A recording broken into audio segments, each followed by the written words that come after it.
Aluminium fabrication കടയിൽ നിന്നും ടൂൾസുകളും സാമഗ്രികളും മോഷ്ടിച്ച് കടത്തിയ പ്രതികളെ ഇരവിപുരം പോലീസ് പിടികൂടി. കൊല്ലം തട്ടാമലയിൽ ആശാരിമുക്കിന് സമീപം അലൂമിനിയം ഫാബ്രിക്കേഷൻ കടയിൽ നിന്നും ടൂൾസുകളും സാധനങ്ങളും മോഷ്ടിച്ച കേസിൽ 2 പ്രതികളെ ഇരവിപുരം പോലീസ് പിടികൂടി.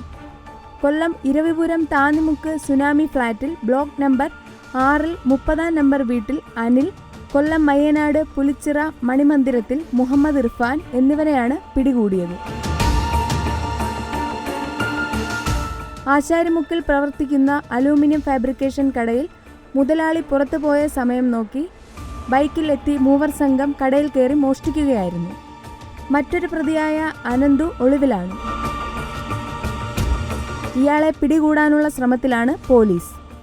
നമ്പർ പ്ലേറ്റ് മറച്ച വാഹനത്തിൽ യുവാക്കൾ എത്തുന്ന CCTV ദൃശ്യങ്ങളടക്കം ശേഖരിച്ചായിരുന്നു അന്വേഷണം നടത്തിയത്.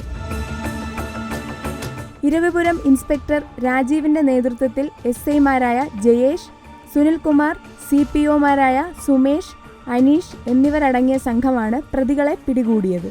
ആരോഗ്യ പരിശോധനയ്ക്ക് ശേഷം കോടതിയിൽ ഹാജരാക്കിയ പ്രതികളെ റിമാൻഡ് ചെയ്തു.